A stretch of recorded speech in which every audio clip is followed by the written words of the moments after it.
Hola chicos, ¿cómo están? ¿Todo bien? Bueno, ahora arrancamos esta segunda parte del cuatri y vamos a estar un poco más inmersos en estos procesos que son bien propios de la biotecnología. Y empezamos con la producción de proteínas y cómo llegamos a la elaboración de las mismas hasta poder convertirlas en ese producto de uso comercial en diferentes aspectos. La primera parte del Power, sí, que ustedes tienen subido al campus, tienen todo lo que es repaso de proteínas, estructura y demás. Acá en eso lo estoy salteando, sin embargo voy a dejar algunas cosas en las cuales me interesa hacer énfasis y vamos a ir más que nada a todo lo que es el procesamiento, ¿sí? Cómo las utilizamos como producto y cuáles son los pasos necesarios para llegar a eso, ¿bien? Así que arranquemos directamente. Bien, y empezamos medio raro, ¿no? Esta pregunta que nos dice de las ballenas al detergente. ¿Cómo? Y a simple vista sería bastante complicado llegar a una respuesta porque son dos cosas que no tienen nada que ver en nuestras mentes. Sin embargo, a través de lo que son las proteínas y estudiando esa función única que cumplen en las reacciones bioquímicas, ¿sí? Que sustentan la vida y que de diferentes organismos, los científicos se dieron cuenta que estudiando los esqueletos de ballenas en descomposición, veían que las responsables de esto eran ciertas bacterias que habían elaborado proteínas específicas, ¿sí? Para poder desintegrar la grasa, ¿no? Y utilizarla como alimento. Y de ahí que, obviamente, ya por sí solo tiene fundamento, sí, o interés científico, pero después está la otra mirada, que cada vez que vemos algo, bueno, ¿y cómo lo puedo usar? Y resulta que acá, para los que son aplicaciones de detergente en lo que es línea comercial, tienen esas bacterias, ¿sí? Esas proteínas, una utilidad bastante interesante. Piensen cuando se ha manchado la ropa o algo con grasa. ¿Sí? Uno lo quiere lavar con agua caliente porque generalmente con agua fría la grasa no sale. Y el tema es que mucha ropa, si la lavas con agua caliente, se arruina. Entonces, imagínense en poder comprar un detergente que te pueda remover efectivamente la grasa en frío. ¿Sí? Y ahí viene este tema de utilizar esas proteínas como producto. Vamos a ver que las aplicaciones que hay son enormes, ¿bien? El tema y lo que más nos va a interesar a nosotros es el proceso mediante el cual logramos hacer uso de esas proteínas. Ahora, ¿no? Todo esto no es tan fácil. Yo puedo descubrir esa proteína, ¿sí? Darle un uso, ¿sí? Una aplicación, ¿sí? A nivel comercial, pero para llegar de una cosa a la otra tengo que tener un montón de trabajo en el medio. Piensen recién lo que hablamos de detergente, ¿sí? Y las ballenas. No puedo yo depender al 100% de encontrar esqueletos de ballena para obtener esas proteínas, porque hay un número reducido y además imagínense lo que sería esa producción. Lo que me interesa, por ejemplo, es aislar esa proteína, ver cómo la puedo, ¿sí? ¿Qué le puedo agregar para hacer que incluso sea más activa biológicamente, ¿sí? Cómo la multiplico en las cantidades que yo necesito para poder aplicarlas comercialmente. Y todo eso, ¿sí? Van a ser esos procesamientos que tienen que ir adecuándose al tipo de proteína, por ejemplo, que yo quiera hacer. No hay un método que sea óptimo para producir proteínas. Si lo que tenemos son técnicas habituales y un esquema de qué son los pasos que tenemos que hacer, ¿sí? Fíjense ahí, tenemos un ejemplo, ¿sí? Muy grande rasgo lo que estamos teniendo ahí, que nos dice identificar la materia prima, ¿sí? Tenemos que poder extraerlo, ¿sí? Ahí entra también el tema de los bioreactores, ¿sí? Sacar lo que son las células, toda la parte de la recombinación también, ¿sí? Concentrarlas, purificarlas, ¿sí? Poder separar lo que nos interesa del resto. Y en el tema de la purificación y mantenerlos vivos va a ser también una de las partes más principales de este proceso. Ahora después lo vamos a ver bien claro, pero hay dos puntos que son esenciales en todo este proceso. El más difícil de todos, ¿sí? Es como arrancamos y de donde más nos va a costar y dependiendo de ese va a tener que ver todo lo que viene después, es lograr la expresión de la proteína, ¿sí? ¿Qué células voy a utilizar para lograrlas? ¿Qué método voy a utilizar? Pensar en todo eso ya es la primera parte. Y después lo que voy a tener que hacer es, obviamente, es la expresión y bla, bla, bla, y la conservación. ¿Cómo yo logro no perder el producto ni perder sus funciones o su actividad, ¿sí?, en el camino, ¿no? Y obviamente una vez que hice todo eso, ¿cómo lo conservo para poder utilizarlo? Porque imagínense tanto tiempo, tanto dinero, tanto esfuerzo y cuando llegan es un producto que no lo pueden conservar, ¿sí? Entonces, esos van a ser algunos de los puntos donde más le vamos a poner énfasis más adelante, ¿sí? Porque son los puntos esenciales entre todo este camino. Después en el medio hay un montón de variaciones que hacen que cada proceso esté adaptado a el producto que se quiera obtener, ¿sí? Pero lo que me interesa después más adelante es que hagamos cuál es el cuadrito, cuál es el esquema que se utiliza para la producción de proteínas. Bien, y esto me lo estoy robando de la parte de repaso porque es una de las cosas que más me interesa que les quede en claro a ustedes. Y es el tema de que de la estructura de la proteína deviene su función. Sus propiedades bioquímicas tienen que ver con su conformación espacial, ¿sí? Fíjense en que había 4 estructuras básicas de las proteínas, o sea, cómo se iban a organizar estos monómeros que eran los aminoácidos. Teníamos estructuras primarias, estructura secundaria donde teníamos los plegamientos alfa y beta, estructura terciaria, estructura cuaternaria, ¿bien?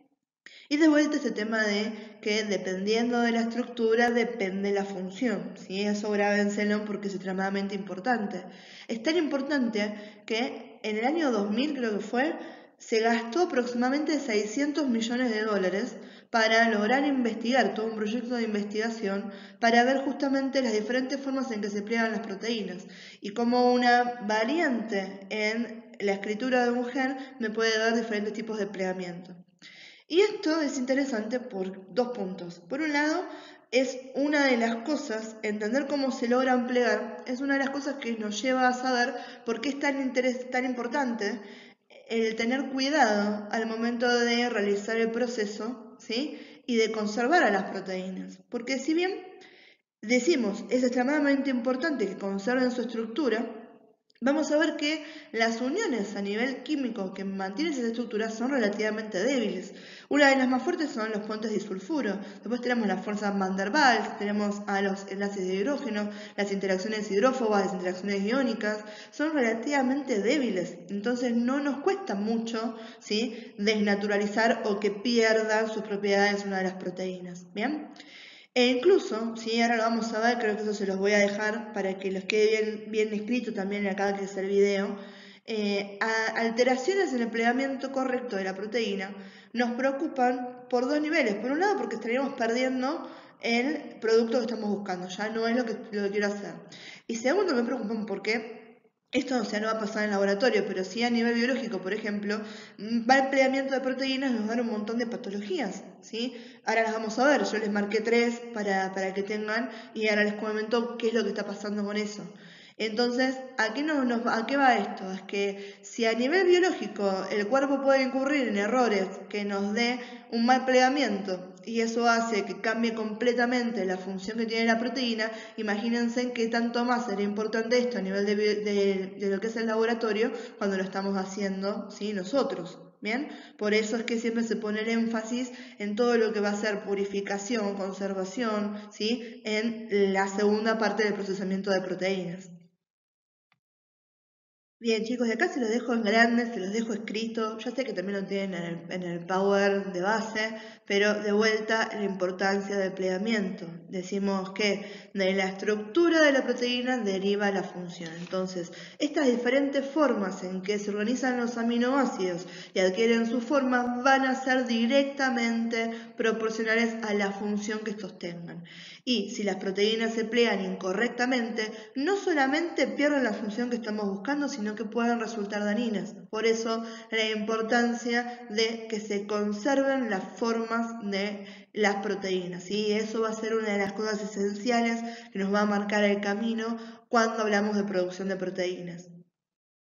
Y esto es lo que les contaba a nivel biológico, ¿sí? Que ya el propio cuerpo a veces la pifia y me pliega mal las proteínas y ahí tenemos estos problemas. Imagínense a nivel de laboratorio cuando somos nosotros los que tenemos que hacer todo ese proceso. Acá les di 3 ejemplos. Uno seguramente que lo están viendo en hemato, que es el de la anemia falciforme, ¿sí? ¿Se acuerdan de esto? Estamos hablando de los glóbulos rojos. Los glóbulos rojos tenían ¿qué cosa? Hemoglobina. En este caso, de la anemia falciforme, ¿sí? La hemoglobina está alterada, se llama hemoglobina S, ¿sí? O hemoglobina falciforme, que de ahí viene este tipo de patología, ¿sí? Que se llama anemia depranocítica, ¿sí? O anemia falciforme, lo pueden escuchar de las dos maneras. Y fíjense ahí lo que está pasando, ¿sí? Ese glóbulo rojo en media luna no solamente me va a acarrear mucha menos, ¿sí? Oxígeno, ¿sí? Sino que va a estar alterado también cómo va a poder pasar por ciertos lugares a nivel fisiológico, ¿sí? Entonces ahí estamos hablando de una anemia, ¿sí? Donde los niveles que tenemos de hemoglobina van a estar alterados.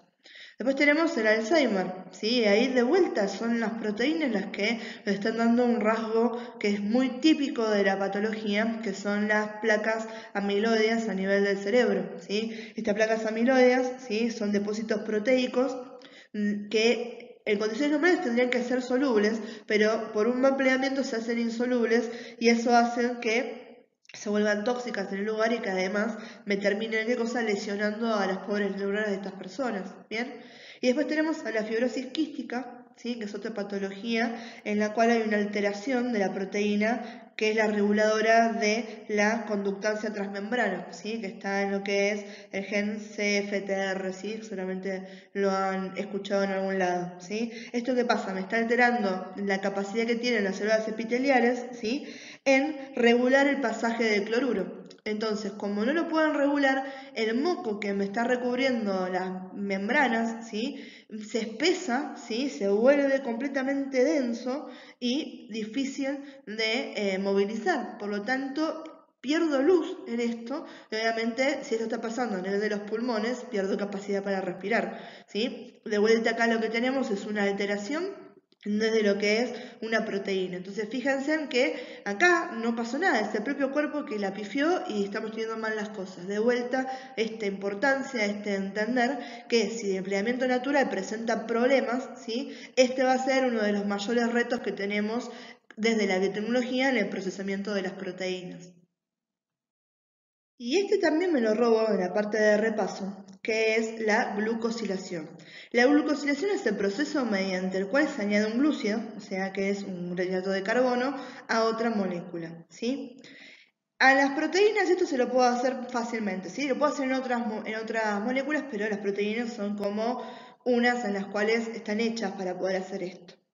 Ahora, ¿por qué nos interesa esto a nivel de la biotecnología? ¿Por qué la glucosilación va a ser uno de los procesos que nos interesa muchísimo a nosotros? Porque vamos a ver que cuando yo le agrego este hidrato de carbono a una proteína, yo voy a afectar su actividad. Afecto la forma en que si ésta se solubiliza y afecto su bioactividad. Entonces, ¿esto es interesante para nosotros? Sí, un montón. Acuérdense que acá lo que viene es que las queremos utilizar como productos. Entonces, a mí me va a interesar que sean efectivos, ¿sí? Que además se puedan producir en cantidad. Entonces, obviamente que la glucosilación me interesa un montonazo, ¿sí? Quiere decir que mediante este proceso puedo influir directamente en la cantidad de proteínas que me está produciendo un organismo, ¿sí? Y de esa manera, cuanto más produzco, más producto tengo, ¿sí? Entonces la glucosilación es algo que es muy interesante y es algo muy utilizado por nosotros a nivel de cómo las modificamos estas proteínas, porque no nos quedamos solamente con esa. En algunos casos sí, ¿sí? En algunos casos estamos buscando, ¿sí? Poder reproducir la forma en la que adquiríamos una de las proteínas. Uno de los ejemplos de estos tenemos, ¿sí? Si comen queso ustedes, la forma en que hacemos el queso, ¿sí? Uno de los elementos básicos para hacer queso es la caseína, ¿sí? La caseína es el resultado de una reacción química que proviene de la quimiosina, ¿sí? La quimiosina, esa enzima, anteriormente la aislábamos del estómago de los terneros lactantes para poder hacer queso, ¿sí? Y ahora obviamente, ¿qué hacemos? Producimos quimiosina en el laboratorio. Casi un 80% de la producción que se utiliza de quimiosina para poder obtener la caseína para el queso, ¿sí? Es de producción biotecnológica y no a través de sacarla directamente del estómago de los terneros, ¿sí? Entonces, en ese caso va a haber algunas que nos interesa sacarlas directamente y en otras nos interesa también modificarlas porque quiero alterar la actividad, la bioactividad que tienen estas proteínas, ¿sí? Y ya que estamos acá les voy a dar otros ejemplos, ¿sí? De cuáles son aquellas proteínas que son más utilizadas, ¿sí? Vamos a pasar a la próxima diapo y ahí les hablo un poquito más. Entonces, estaba comentando que hay ciertas proteínas que nos interesan un montón, ¿sí? Y obviamente ahora estamos viendo todo lo que es ingeniería de producción de proteínas a través de los avances que nos dio la biotecnología. Pero las proteínas las venimos queriendo utilizar y las venimos utilizando hace un montón de tiempo, ¿sí? Piensen en lo que fue la cerveza y lo que es la producción de vino. Eso tiene que ver con las enzimas que vienen de la levadura, ¿sí? Enzimas, proteínas. Y para que les quede bien en claro, generalmente cuáles son los puntos más utilizados, cuáles son los tipos de proteínas que más nos interesan, ¿sí? A nivel de los que son las enzimas, una de las más buscadas son aquellas que tienen ese proceso que se llama despolimerización, o sea que nos pueden degradar, ¿sí? Grandes moléculas. Las más utilizadas van a ser las amilasas, ¿sí? Que me pueden degradar los hidratos de carbono, las lipasas, que me degradan los glúcidos, y las proteasas, que me degradan a otras proteínas, ¿sí? Después tenemos las hormonas y los anticuerpos, que son extremadamente utilizados más que nada en todo lo que es el ámbito médico, ¿sí? Pero entonces, eso para que tengan una idea de las grandes aplicaciones y cuáles son aquellas proteínas que quizás nos resuenen un poco más. Después, al final de todo lo que es esta clase, les voy a nombrar, ¿sí? Tienen cuadros donde ven, ¿sí? La cantidad de productos que tenemos a nivel de los que son la síntesis o la ingeniería biotecnológica de proteínas. Bien, ¿y por qué le ponemos el foco a lo que va a ser ingeniería de producción de proteínas? Bien, miren que recién yo les estaba nombrando que hay veces que nos sirven las proteínas tal cual como están.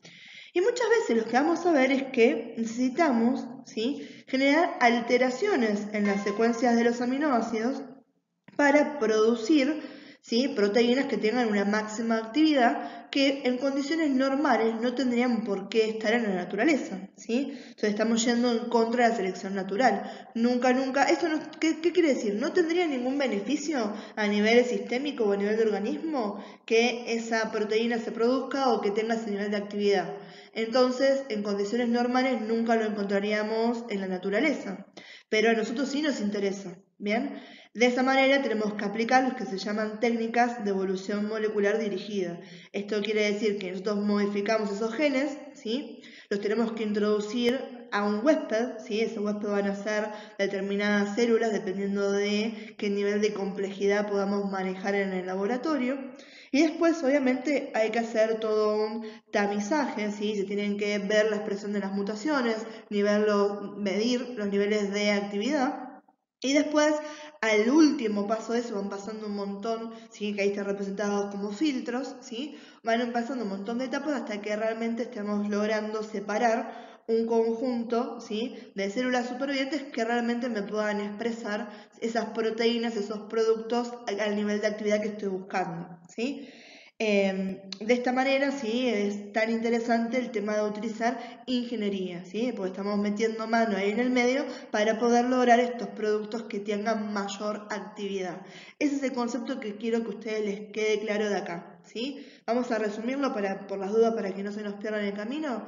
¿Por qué utilizamos técnicas de ingeniería? Porque estamos haciendo modificaciones, ¿sí? Para obtener productos que no encontraríamos de forma natural en el medio orgánico, ¿sí? Normal, ¿sí? O sea, en la naturaleza. Bien, de esa manera lo que estamos logrando es obtener productos con mayor actividad, ¿sí? Que sean mucho más útiles para sus aplicaciones dirigidas o para su comercialización. Y acá aparecen en el medio los priones y seguramente cuando lo estuvieron leyendo por primera vez sin la explicación dirán, ¿y esta diapositiva de dónde vino? ¿Qué le pasó a la profe que mandó esto acá en el medio? ¿Qué nos interesa esto? Y a mí siempre me gusta nombrar a los priones porque es en esto que estamos viendo el casamiento perfecto de dos conceptos que venimos haciendo a lo largo de la clase. Por un lado, la importancia de la estructura y de mantener la estructura de las proteínas para su correcta función. Y segundo, ¿sí? En lo que va a ser la producción de priones como partículas sintéticas, esto que acabamos de ver recién de hacer ingeniería sobre las proteínas para que éstas logren, ¿sí? Funciones específicas. ¿Bien?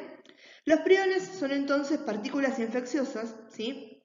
Que lo que van a hacer es atraer proteínas humanas normales e inducen cambios en su estructura, ¿sí? Que se vuelven patológicos. ¿Cuál es el tema con esto, no? ¿Y por qué nos interesó lograr priones, ¿sí? De forma sintética en el laboratorio? Porque los pacientes que desarrollan patologías que tienen que ver con la fijación de los priones, que primero nos costó bastante poder diferenciar que eran estos los que nos causaban, porque se pensaban que eran virus, ¿bien?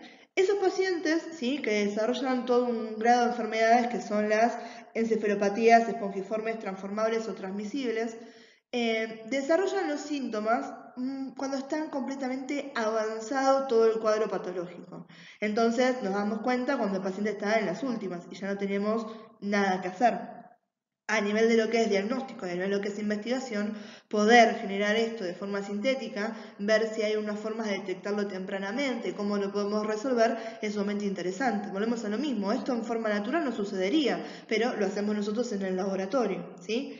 Y para no dejárselos colgados, justamente ahí les puse, producen enfermedades como el CURU y la TSE, ¿sí? TSE es esto, ¿sí? Encefalopatía espongiforme transformable o transmisible, ¿sí? Que viene de la encefalopatía espongiforme bovina, ¿sí? La famosa enfermedad de las vacas locas que seguramente lo han escuchado en un momento, y que si uno consumía esa carne que estaba contaminada por los priones se podía enfermar, ¿sí?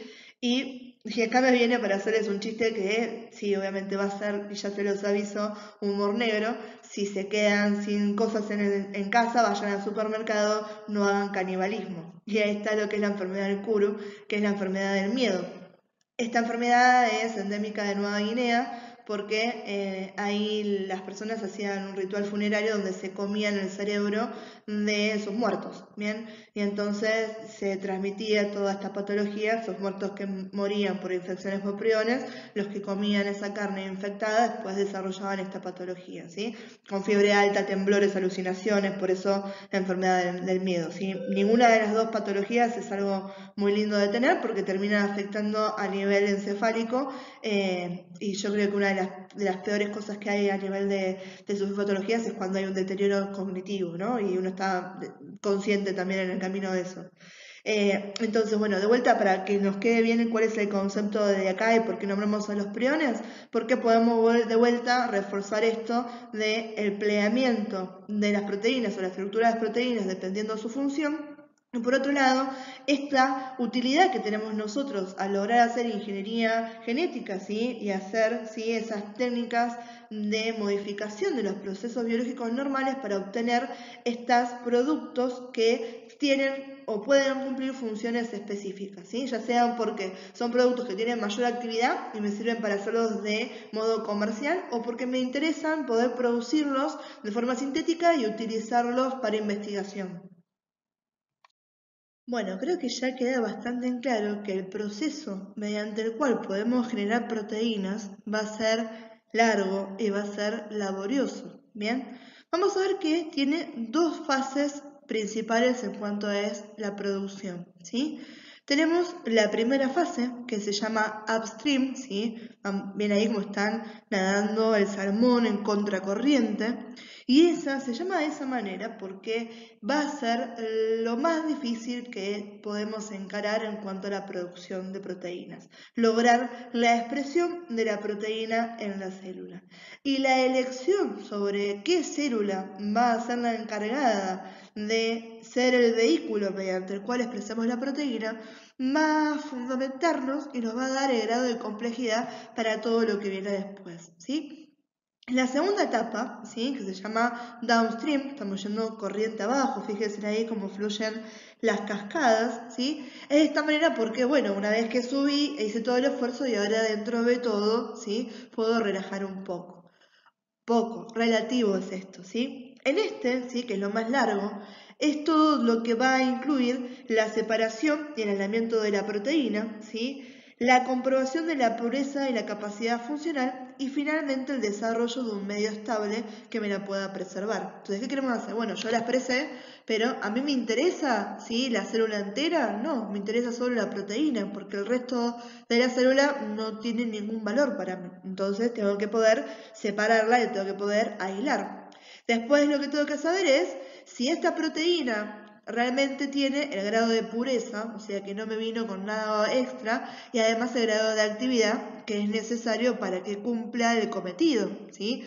Y lo último, si yo hice todo esto, la tengo que poder preservar, la tengo que poder conservar. Acuérdense que todo esto se hace, ¿sí? Obviamente, tenemos toda la parte que es por investigación, que es la proteína en sí lo que nos interesa. Pero en otros casos, la mayoría de las veces que estamos aplicando este proceso es porque queremos a la proteína como un producto, ¿sí? Entonces, ese producto tiene que tener los estándares de calidad que estamos buscando. Y la última parte, que es tanto igual de importante como lo primero, es conservarlo. Si yo no lo puedo conservar, ¿cómo lo vendo? ¿Sí? Entonces todo esto que estoy haciendo sería completamente un desperdicio de recursos, un desperdicio de tiempo, un desperdicio de dinero. Bien, entonces para que les quede bien en claro, las fases de producir proteínas se pueden dividir grandes en dos, etapa upstream y etapa downstream.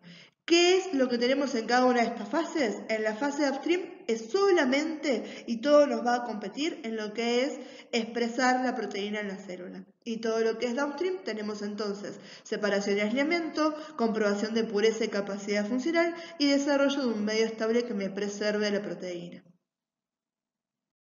Bien, entonces decimos que la primera decisión, ¿sí?, una de las más importantes, es ver con qué tipo de célula vamos a trabajar para utilizar ese mecanismo que va a tener en la producción de proteínas, ¿sí? Pues también tenemos que ver qué es lo que hacemos. Podemos ponerle copias adicionales del gen o podemos poner un promotor más potente, ¿sí?, que controle la expresión de ese gen. Eso depende por qué camino queremos ir, pero obviamente lo primero y lo más importante es elegir con qué trabajamos.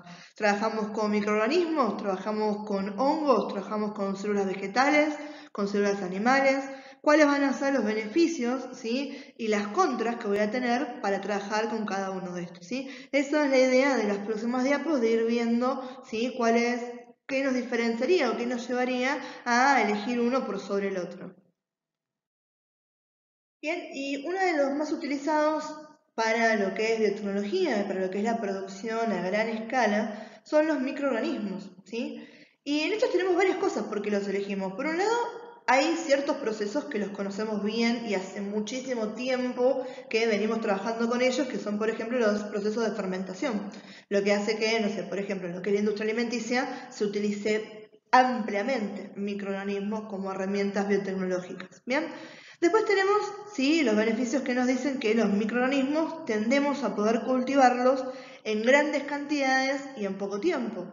A un punto de vista de producción es algo bastante interesante.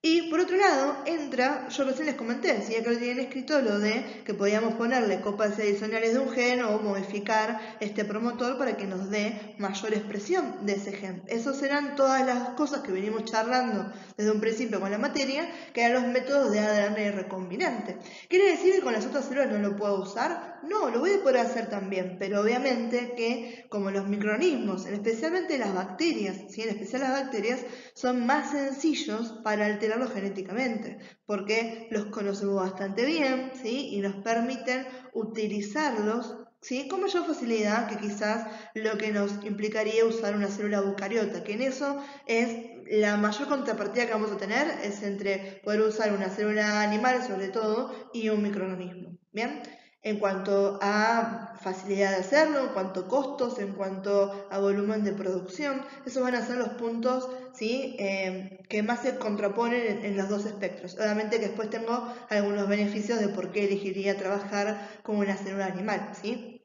Entonces, bueno, sigamos con esto.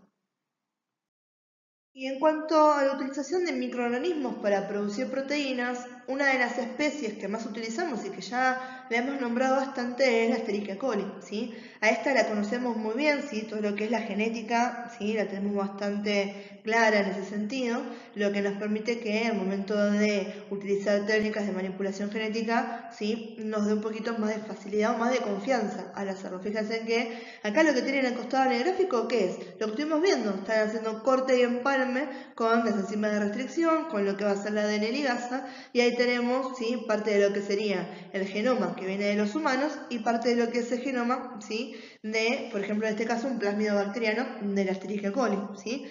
De esta manera, ¿sí? Lo que vamos a generar son proteínas de fusión. Más adelante, en la siguiente clase, vamos a poner un poco más el énfasis a esto, pero para que tengan una idea que son las proteínas de fusión, esto pasa cuando, ¿sí? Se expresa ese gen y venía pegado también a parte de lo que es el gen de la bacteria. Entonces, el producto, ¿sí? No es solamente la proteína nuestra, sino que venía adosada a una proteína que tiene que ver con la bacteria. ¿Quiere decir que no la podemos usar? No, sí la podemos utilizar. Lo que tenemos que hacer es poder separarla, ¿sí? Poder separar la proteína de fusión de aquella proteína que tiene que ver con el genoma bacteriano. Entonces tiene todo un proceso que hay que hacer, pero igual son cosas normales que se tienen que hacer de purificación y de separación.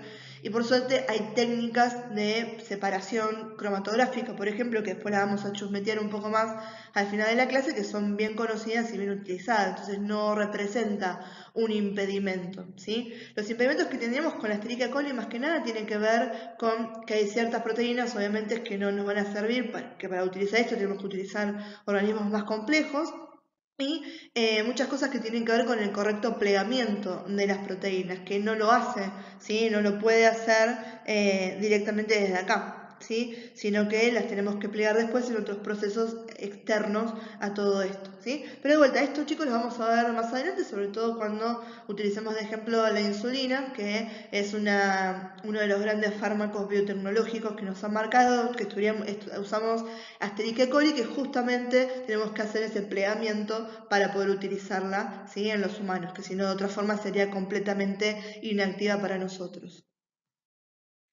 Y acá en el medio intercalamos el concepto de bioreactor, esto ya lo habíamos utilizado anteriormente, porque yo todos los procesos que hablamos recién lo puedo usar, lo puedo hacer directamente en una probeta, por ejemplo, ¿sí? No tendría ningún inconveniente en obtener un producto, pero obviamente que yo lo que quiero hacer es hacerlo a gran escala. Entonces, para cuando quiero cultivar, ¿sí?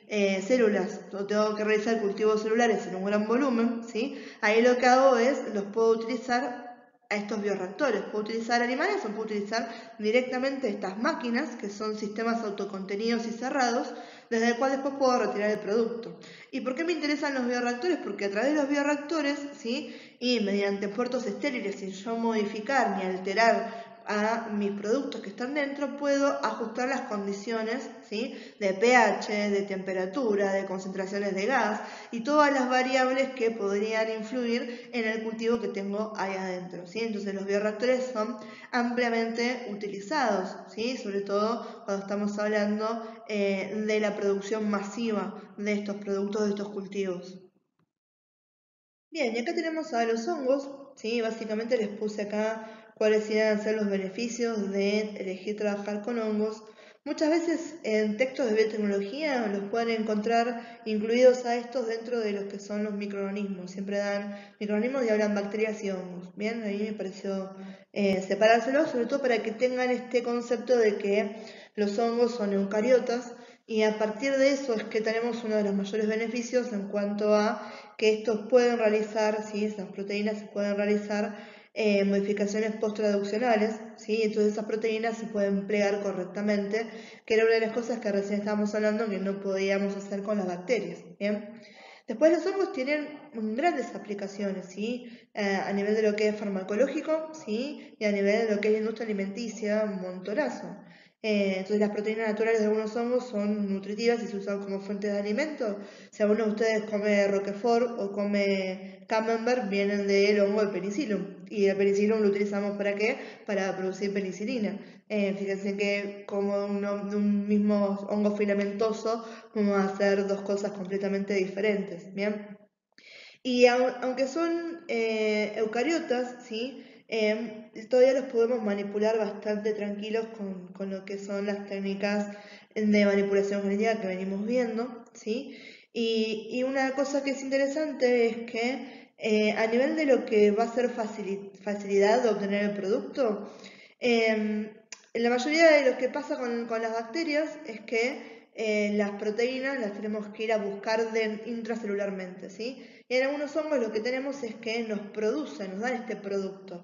Entonces nos beneficia que ya lo tenemos expresado, ya lo podemos recoger directamente y no es que tenemos que ir hacia la célula para poder sacarlo, ¿sí? Pero ¿qué me interesa que recuerden ustedes acá? Sobre todo esta gran aplicación que hay para la industria alimenticia, la industria farmacológica, y después este tema de que son eucariotas y nos permiten, por ejemplo, el plegamiento de proteínas humanas con mayor facilidad, que no se podía lograr cuando estábamos hablando, comparándolos con las bacterias. Bien, otras opciones también son las células vegetales, ¿sí? Seguimos que estas son eucariotas, ¿no? En este caso, hoy en día la industria farmacológica, la verdad que está muy abocada a lo que es utilizar la biosíntesis de fármacos a través de vegetales, ¿sí? De todo lo que son plantas. Por ejemplo, ¿no? Tenemos producción de insulina del Alazor, el maíz nos da iodina, que es un anticoagulante, del tabaco vamos a tener fosfatasa alcalina, de la papa, antígeno en superficie para la hepatitis B, hay un montón de ejemplos para esto, ¿sí? Un montón de aplicaciones de vacunas que ya estamos viendo también, que vienen acá también de la parte vegetal, ¿sí?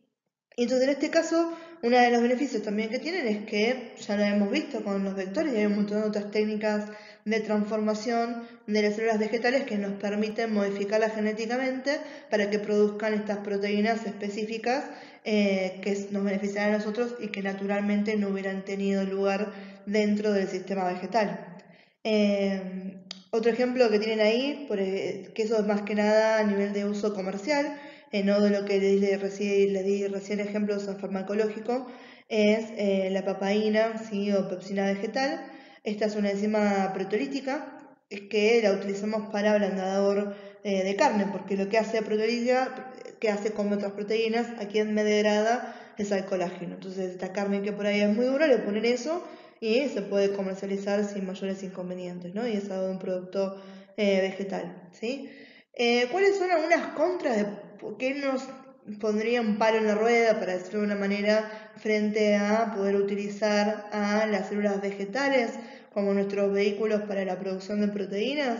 Obviamente que hay ciertas limitaciones sobre las proteínas que puedo expresar, no puedo lograr expresar en una planta, ¿sí?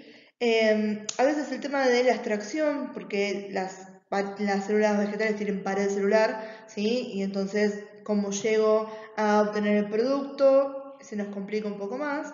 Pero principalmente una de las cosas que se toma bien como inconveniente es este tema de posttraduccionalmente, ¿sí? Si bien pueden hacer el proceso de glucosilación, es ligeramente diferente al que pasa en mamíferos, ¿sí? Por lo tanto, se pierde, no tienen tanta actividad como quisiéramos que tengan esas proteínas, ¿bien? Pero la verdad que son muy utilizadas y hay ejemplos, hay trabajos, no ejemplos, sobre biotecnología a nivel de lo que es plantas, que la verdad que es sumamente interesante de leerlos o de verlos y está yendo mucho de lo que es el estudio frente a esto, más que nada porque la industria farmacológica es un gigante que moviliza la economía de gran manera, ¿no? Entonces la verdad que sí, que lleva bastante interés todo lo que es la manipulación genética a nivel de lo que son las plantas. Y hasta ahora me dirán, profe, todo era una contra, lo que venimos diciendo, bueno, pero no podemos lograr las mismas cosas que con células mamíferos, comparándolo con células, ¿sí? De animales. ¿Y por qué entonces no hacemos todo directamente con células animales y nos dejamos de hinchar? El tema es que la producción de las proteínas en base a cultivos celulares animales, de este sistema de células en mamíferos, en algunos casos no me va a quedar otra. Si yo quiero esa proteína, voy a tener que hacer esto. Pero, ¿sí? A diferencia de las otras cosas que venimos viendo, esto me va a representar más dificultad desde el punto de vista de las técnicas, desde el punto de vista económico y de tiempo, ¿sí? Que eso a nivel de lo que sea una empresa y producción masiva es un factor bastante a considerar. Desde el punto de vista económico, ¿sí? Por el tema de la cantidad que yo tengo que poder producir y de todo eso no voy a tener certeza de que el 100% sea viable. ¿Y por qué no voy a tener esa certeza? Porque desde los que son requisitos nutritivos, ¿sí? Incluso ya si las quiero cultivar en una placa, y no estoy hablando de los bioreactores donde tengo que cultivar cantidades y cantidades, ya desde ahí si lo comparo con lo necesario para mantenerme vivo a una célula bacteriana, las células animales necesitan muchísimos más requisitos nutricionales para que se sostengan, ¿sí?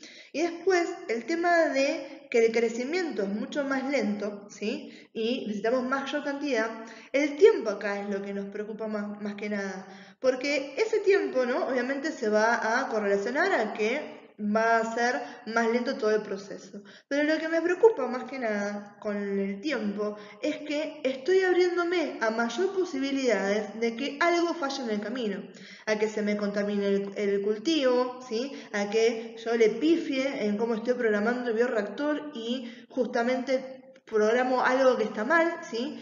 Entonces, esa es una de las cosas que también nos lleva a tener más fallas en este lugar y que no sea tan sencillo elegir a una célula animal como aquella en la que vamos a expresar a nuestros productos. De vuelta, hay ciertas proteínas que no nos van a quedar otra que para poder obtenerlas de tal manera que se utilicen a nivel humano, por ejemplo, sí o sí las tengo que hacer en células animales, ¿bien? Pero si yo les digo, chicos, si tienen que elegir entre cultivar en bacterias o en células mamíferas, ¿sí? Células animales. ¿Cuáles son los beneficios y las contras de cada uno de los dos? Entonces decimos, bueno, beneficios para células eucariotas son más cantidad en menos tiempo, más barato y más fácil de manipular. En cuanto a beneficios de células de mamíferos, es que estoy obteniendo directamente el producto que voy a necesitar. O sea, es la forma más directa de obtener un producto para poder utilizarlo a nivel humano, ¿sí? Y como contra, que tienen requisitos nutricionales más altos, ¿sí? Son más difíciles de cultivar, ¿sí? Menos cantidad y en más tiempo, y que en ese mayor tiempo tengo mayor posibilidades de que se me contamine o le pase algo a ese cultivo y que no sea viable, ¿sí? No es un ejercicio para que lo tengan en cuenta con esas comparaciones entre uno y otro, ¿sí? Me interesa que eso sean las cosas que me puedan comentar ustedes, ¿sí? Bueno, ¿por qué elegirías un hongo, una planta, una célula mamífera o una bacteria? ¿Bien? Y una cosa que es interesante cuando trabajamos con los animales como bioreactores es las formas en que podemos obtener los productos, ¿sí? A veces lo podemos obtener interviniendo a los animales, ¿sí? Como tienen ahí a la izquierda todo el proceso a partir de hibridonas para poder obtener anticuerpos monoclonales, ¿sí? ¿Qué hacemos esto básicamente?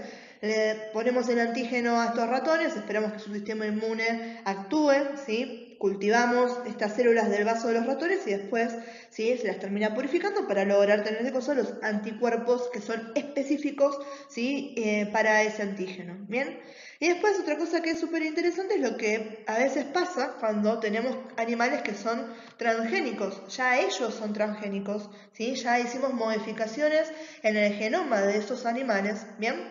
Que quizás a simple vista no los distinguimos del resto de animales de corral, por ejemplo, pero en los productos que ellos tienen se expresan proteínas que sus contrapartes no lo pueden hacer. Esto puede ser, por ejemplo, con los huevos, esos huevos que son de bajo colesterol. ¿De dónde piensan que sale que sea bajo colesterol? ¿Sí? De que la gallina que pone esos huevos está modificada genéticamente para que se los produzca de esa manera. Otros ejemplos interesantes son, por ejemplo, hay un toro que se llama Herman, creo que le habían puesto, que lo modificaron para que tuviera el gen de lactoferrina, ¿sí? La lactoferrina es el gen responsable de que la leche materna tenga un alto contenido en hierro, ¿sí? Y que sea mucho más nutritiva para los bebés. Y las crías de ese toro han tenido ese gen y las leches que ellas producen son ricas en lactoferrina. Y en cuanto a lo que es factores ambientales, hay un chancho, ¿sí? Un cerdo, se llama in vitro pig, que lo hicieron en Canadá hace tiempo ya, y este tenía en la saliva una enzima que se llamaba fitasa. La enzima esta lo que hace era reducir los fosfatos en la comida, y obviamente cuando este cerdo, los desechos que producía eran bajos en fosfatos, que el fosfato es uno de los contaminantes que más preocupan al momento de las granjas, por ejemplo, de cerdos. Entonces, tiene un montón de aplicaciones. Fíjense que ahí el tema de la proteína, que este cerdo exprese esa proteína en la saliva, nos beneficia a nosotros. Al cerdo no le modifican nada, pero de un punto de vista de producción agrícola y de saneamiento del ambiente, sí servía eso. ¿Bien? Entonces, para que les quede claro esto, el sistema de producción en animales, cuando los utilizamos como reactores, hace que los productos los obtengamos directamente al intervenir estos animales, ¿sí? O directamente obtenemos los productos, ¿sí? En base a estos animales transgénicos, ¿sí? Obtenemos en realidad a las proteínas y demás en los productos que nos dan estos animales, la leche, los huevos, etcétera. Y ahora avanzando en lo que sería la segunda etapa del procesamiento de proteínas, ¿sí? Lo que es la etapa downstream, lo primero que tenemos que hacer es extraer la proteína. Esto puede hacerse de dos maneras dependiendo de cómo se expresó esa proteína. Si esa proteína es intracelular, tenemos que recoger absolutamente toda la célula. Y si es extracelular, obviamente la proteína había sido excretada en medio del cultivo y la tomamos directamente de ahí, ¿sí? Después de esto, todo el proceso que teníamos que hacer era el de separación, ¿sí? Separación y después purificación, que eso es bastante complejo, ¿sí? Esta forma en que separamos a la proteína del resto de las moléculas biológicas que están ahí, sobre todo si son proteínas intracelulares las que estamos haciendo, que es el caso de la mayoría cuando estamos trabajando con bacterias, ¿bien? Entonces, un protocolo común para esto, ¿sí? Tiene que ver con cómo son los pasos para hacer eso. Acá dice lo primero, preparación del extracto para su purificación y nos nombra a la lisis celular. Acá estamos hablando de lisis, porque estamos tomando de referencia que la producción fue intracelular, si no este paso no lo estaríamos haciendo, ¿sí? Generalmente acá lo que se hace es se utilizan detergentes, se utilizan sales en el medio del cultivo, ¿sí? Los detergentes para poder cambiar la orientación hidrófoba que tienen las proteínas y las sales para evitar un poco y disminuir un poco lo que son las interacciones entre las moléculas. Después de haber hecho esto, una de las cosas que es muy interesante es que nosotros tenemos que asegurarnos que se mantenga la bioactividad de la proteína y que por otro lado habíamos visto que las proteínas eran bastante frágiles, ¿bien? Con lo que eran sus uniones. Entonces una de las cosas que tenemos que hacer acá es la estabilización de las proteínas en solución. Por un lado tenemos inhibidores de las proteasas, ¿sí? Y antimicrobianos. Esto es para evitar cualquier otro tipo de interferente. Ahora, lo que es interesante, si uno pone inhibidores de proteasas y pone antimicrobianos, estos elementos después, antes de que yo las pueda utilizar, por ejemplo, para que sean de grado comercial médico, los tengo que purificar sí o sí. No se puede mandar esto con la proteína con estos inhibidores o estos antimicrobianos, ¿bien? Pero en este proceso los puedo utilizar para hacerlo.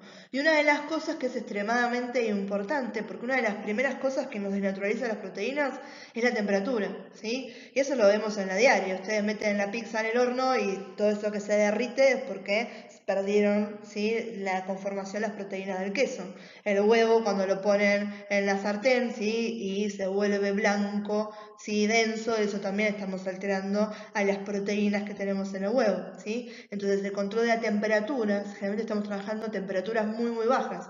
Y acá es un filo esto, porque si nos vamos a la congelación, también las destruimos, ¿sí? Nos dejamos a bajas temperaturas, pero no a grado de congelación en este punto, ¿bien? Y después tenemos todas las que son las técnicas de separación, ¿sí? De precipitación de proteínas, cromatografía, filtración, métodos analíticos, ¿bien? Que son todo aquello que me va a permitir separar a la proteína del resto, ¿sí? Del resto de estas biomoléculas que voy a tener en el medio, ¿sí? Del preparado, ¿bien? Entonces eso sería un protocolo común de acción de lo que nos quedaría hacer en esta etapa downstream, ¿sí?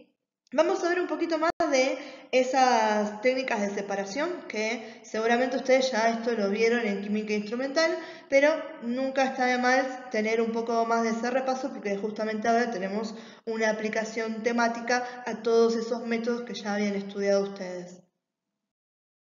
Bien, una de las técnicas bastante utilizadas para separar proteínas, ¿sí? Es la precipitación. Generalmente las proteínas, dependiendo de su estructura y de sus características, van a tener diferentes grados de solubilidad. Las que son globulares son las más solubles de todas, ¿sí? Porque estas tienen todos los que son las partes apolares en el interior, ¿sí? Y nos quedan las partes polares en el exterior, entonces lo que hacen que se puedan formar los puentes de hidrógenos con las moléculas de agua, ¿sí? O sea, son hidrofílicas. Y de esta manera me quedan lo que es una capa de solvatación, ¿sí? De moléculas de agua que me está reduciendo la interacción con el resto de las proteínas. Ahora, acá entramos nosotros para lograr la precipitación, ¿sí? Generalmente una de las cosas más utilizadas es el sulfato de amonio, ¿sí? Saben que el sulfato de amonio es una sal inorgánica y este proceso seguramente lo han escuchado en algún momento, son el salting in y el salting out, que estos están hablando de, para precipitar una proteína, ¿sí? Se tiene que modificar el ambiente que la está rodeando, ¿sí? Entonces, ¿qué pasa? Cuando la interacción y la cantidad que tenemos de sales en la solución aumenta, las interacciones de proteína a proteína son más fuertes que las interacciones que tiene la proteína con el solvente o la proteína con el agua. Por lo tanto, esas proteínas ¿sí? se vuelven más insolubles y precipitan. Las encontramos en el fondo. ¿sí? Generalmente cuando usamos sulfato de amonio y demás, después tenemos que hacer una segunda purificación donde eliminamos la sal. ¿Bien? La única cosa que tiene en contra eso es si lo queremos utilizar en fines industriales, donde muchos de los lugares donde se utilizan tenemos recipientes o máquinas que son de acero inoxidable porque el sulfato de amonio es corrosivo. Entonces, en este caso se pueden utilizar otros solventes para lograr la precipitación, como el etanol, el isopropanol, la acetona y el detiléter. De todos estos, el más utilizado cuando no se utiliza sulfato de amonio va a ser más que nada la acetona, ¿sí? Pero bueno, esto es para que sepan que precipitación de proteínas con sulfato de amonio, sí, con esto que es el salting out, es una de las técnicas más utilizadas de hace un montón, ¿sí? Y bueno, pero recuerden esta parte cuando hablamos de la etapa industrial, que ahí, si tienen que darme un ejemplo de estos, que se utiliza como solvente, en este caso, acetona. Muchas veces a lo que venimos viendo no es que se hace uno de estos procesos de forma única, ¿sí? Sino que para lograr una purificación correcta se puede hacer ¿sí? precipitación y después filtración, ¿sí? O cromatografía. En este caso, filtración tenemos diferentes tipos. Cuando hablamos de filtración estamos hablando del proceso que va a estar más que nada adecuado al tamaño y a la densidad de las moléculas. Y hay diferentes formas de hacer filtración. Vamos a hacer centrifugación, filtración por membrana, microfiltración, ultrafiltración, diafiltración, diálisis, ¿sí? Vamos a hablar un poquito de cada una de estas, ¿sí? Breve reseña de cada una de estas para que recuerden, ¿sí? Estas cosas que ya estuvieron viendo. Bien, cuando hablamos de centrifugación, estamos utilizando esta fuente centrípoda para hacer girar a nuestras muestras a gran velocidad y que decaigan, ¿sí? Sedimenten, dependiendo de las densidades que tengan. ¿sí? A partir de este proceso podemos separar las proteínas, generalmente las podemos recoger directamente de una sola capa. Y lo que es interesante con el tema de las centrífugas es que obviamente se tienen que ir adecuando a la producción que tenemos. ¿sí? Si tenemos una centrífuga que es chiquitita, vamos a poder procesar pocos litros. Y tenemos ¿sí? algunas que son de escala industrial, donde podemos tener un flujo continuo que me va a poder permitir el procesamiento ininterrumpido del extracto procedente del bioreactor. ¿sí? Esa es la diferencia entre las que pueden ser de lote ¿sí? o las de ángulo fijo, que son las que generalmente se conocen, que se tienen en el laboratorio. Bien, y acá tienen la comparación de los que les decía recién, entre esas centrífugas que son de ángulo fijo y las centrífugas que son de lotes, ¿sí? Arriba tienen el ejemplo de una que es con ángulo fijo y fíjense cómo está la separación dependiendo de las diferentes de las densidades que tenga el sobrenadante y el sedimento. Y abajo tienen estas que se utilizan más que nada, ¿sí? De lotes, que se crearon para permitir el flujo continuo de materiales y la separación de los restos celulares de las proteínas de las células. Estas son justamente las que se utilizan más que nada a nivel industrial o cuando se hacen grandes escalas de separación de proteínas, ¿no? No en algo que sería experimental solamente directo en un laboratorio, ¿sí? Esto ya es cuando el objetivo de toda esa planta de producción es la elaboración de las proteínas. Bien, otra de las técnicas de separación que podemos utilizar es la de filtración mediante membranas, ¿sí? Acá lo que va a cambiar es el tipo de membrana que elija para filtrar y el tamaño de los poros que tenga la membrana. Generalmente se utilizan membranas de nylon, pero hay otros elementos sintéticos que también se pueden utilizar. La principal diferencia está en el tamaño que tengan esos poros y eso es lo que me cambia el nombre del método. Si hablamos de filtración directamente, ¿sí? Sabemos que ahí podemos separar los restos celulares de la solución y si hablamos de microfiltración, acá ya logramos separar también precipitados y bacterias y al momento de hablar de ultrafiltración, estos son tan finos los poros que tienen que hasta podemos separar, ¿sí? Diferentes tamaños de proteínas, ¿bien? Como positivo que tienen estos que, a compararlos con lo que es centrifugación, son mucho más rápidos, ya sean filtración perpendicular o sean tangencial o cualquiera sean las formas en que se hace el filtrado. Como negativo es que estamos utilizando un filtro y esos filtros pueden obstruirse, ¿sí? De esa manera pierden efectividad y hay que recambiarlos cuando queremos volver a utilizar este método, ¿sí?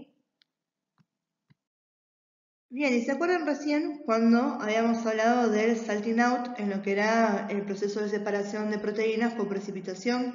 Que les había dicho, bueno, esto lo que pasa es que después hay que utilizar algunas otras técnicas para eliminar eso.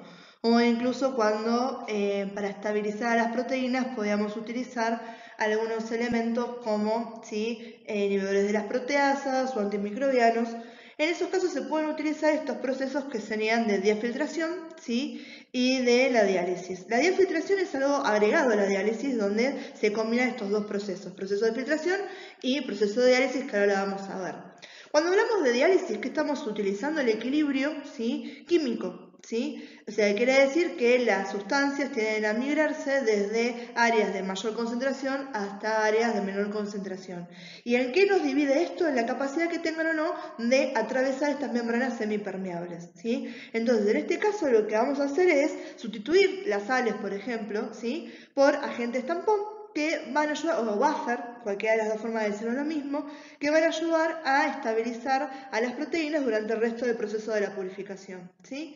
Y ahí tienen el recordatorio, yo sé que agente tampón y buffer lo vienen viendo en todo lo que es la carrera, nosotros lo vimos también cuando hablábamos de PCR, ¿sí? Pero para recordarlo, un tampón o un buffer es una o varias sustancias químicas que afectan las concentraciones de los iones de hidrógeno o de hidronios en el agua.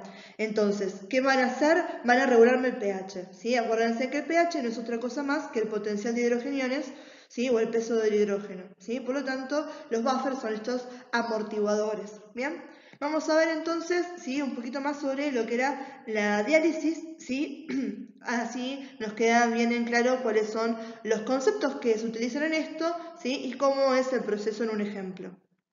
Bien, entonces, cuando hablamos de los principios en los que se basa la diálisis, básicamente el principio es el que ya no hablamos, el de la difusión, que va a ser este proceso que busca el equilibrio, que me está hablando que cuando tengo dos soluciones de diferentes concentración y las pongo en contacto, ¿sí? Van a formar una mezcla uniforme a base del movimiento constante de las partículas de ambas soluciones que se tienden a distribuir para lograr ese equilibrio, ¿sí? Ahora, ¿qué pasa? Con esto, como yo quiero separar, lo que estoy agregando es la utilización de una membrana. Cuando utilizo una membrana en el medio, ¿sí? Acá también estoy utilizando el precepto de ósmosis porque voy a tener agua en el medio, ¿sí? O este pasaje de líquido de vuelta de zonas de mayor concentración a zonas de menor concentración. Y también lo que es la ultrafiltración que me está hablando del pasaje de agua y sus solutos dependiendo de las presiones que pueda ejercer de un lado a otro de la membrana, ¿sí? ¿Qué voy a obtener con esto? Que yo pueda hacer que difundan, ¿sí? Las partículas de una sola, de un área a la otra. Si yo, por ejemplo, pongo a toda mi solución, donde yo tengo a sulfato de sodio también y a mis proteínas, ¿sí? Y eso lo pongo sellado, ¿sí? En una membrana que todavía es semipermeable y lo pongo en una cubeta de agua donde no hay nada de sal, ¿sí? La sal va a tender a ir a donde, hacia afuera, porque ahí hay menor concentración y se quiere buscar equilibrar, ¿sí? Entonces, de esta manera, si mis proteínas no pueden pasar por la membrana, ¿sí? Lo único que hago es pierdo sal, ¿sí? Entonces, cuanto más yo recambie el agua, puedo lograr, ¿sí? Tener esta purificación y separar, en este caso, a mis proteínas, mi producto, del resto de los componentes que tenía, ¿sí? En esa muestra inicial. Bien, fíjense que acá es lo que les estaba diciendo recién, ¿sí? Nosotros teníamos una solución proteica con alta concentración de sal, ¿sí? Que eso lo podíamos hacer para lograr el salting out al principio y lograr que vayan precipitado esas proteínas.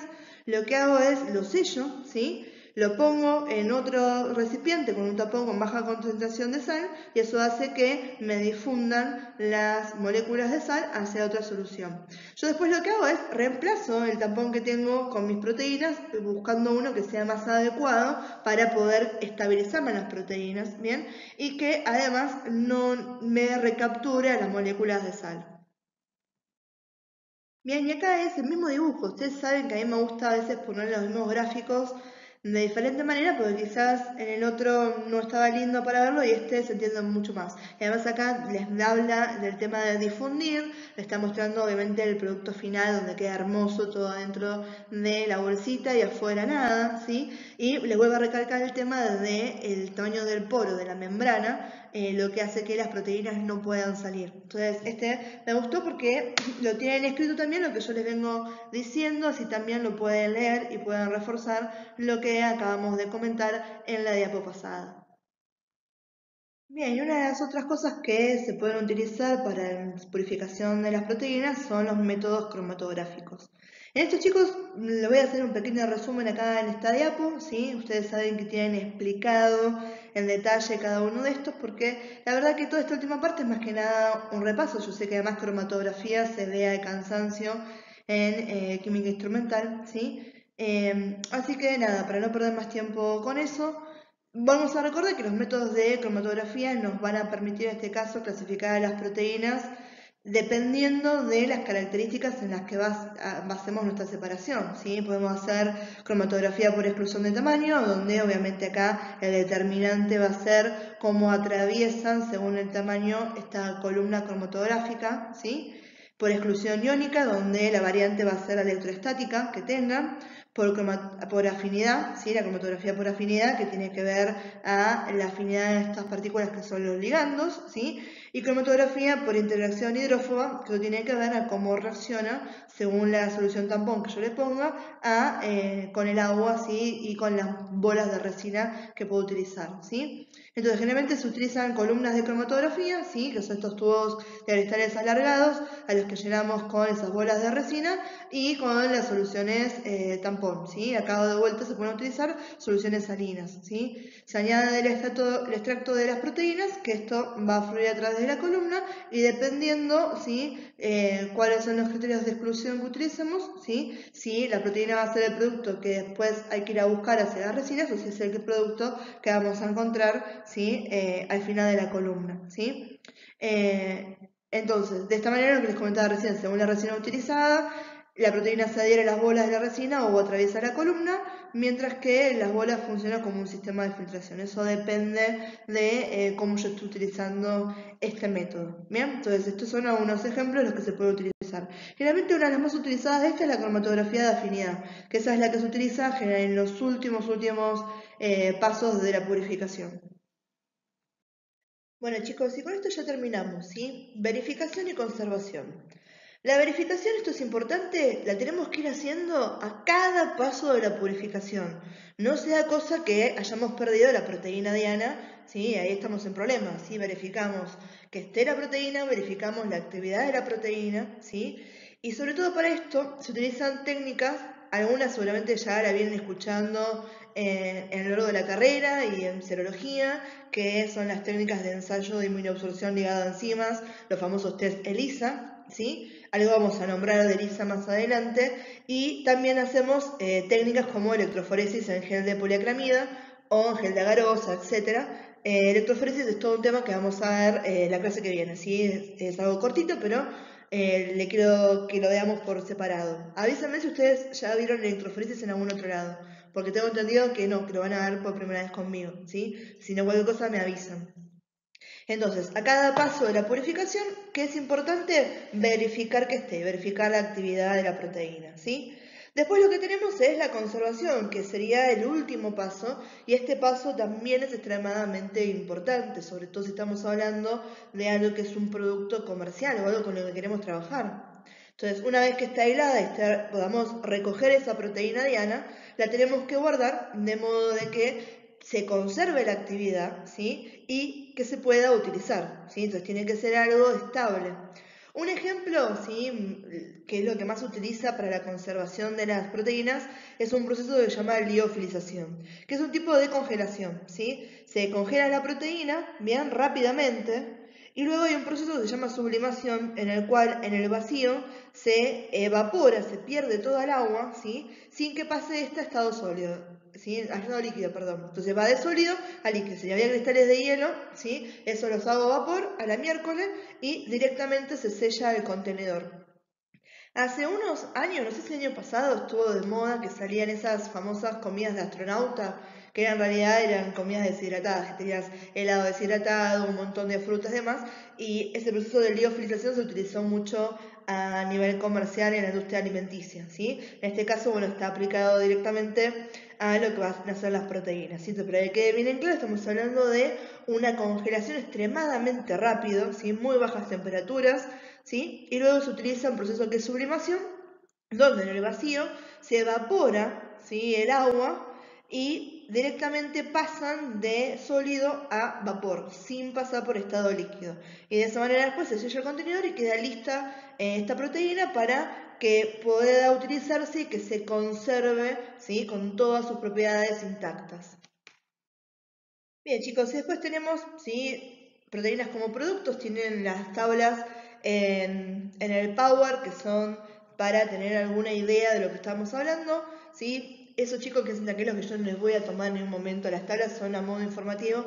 Me interesa más que se acuerden los ejemplos que venimos dando a lo largo de la clase, y las clases que vienen vamos a seguir dando ejemplos de la utilización de proteínas como productos, ¿sí? Así que esa última parte no le pierdan mucha atención, que es solamente a modo informativo para ilustrar la cantidad de aplicaciones que hay en las proteínas, desde lo que es la industria farmacéutica, la industria alimenticia, textil, ¿sí? Todo lo que se puede hacer con las proteínas como producto. Así que bueno, chicos, con esto estamos terminando. Cualquier cosa que no se haya entendido, que se necesite reforzar de las partes que son extras, digamos, complementarias dentro de lo que hemos armado en el Power que tienen ustedes de referencia o acá en lo que se explicó. Como siempre, no se me queden con dudas, todo lo que necesiten preguntar, utilicen los medios necesarios para hacer llegar las dudas. Saben que tienen el WhatsApp, tienen el campus, tienen el mail, ¿sí? Todos, chicos, me pueden mandar un mensaje por acá, no sé, si entregan una paloma y le quieren mandarme mensajes por ahí, me avisan, les doy la dirección y me lleguen sus palomas mensajeras. Pero el tema es que si tienen alguna duda, háganlo llegar, ¿sí? Así que bueno, chicos, les mando un beso enorme y nos vemos en el siguiente Power.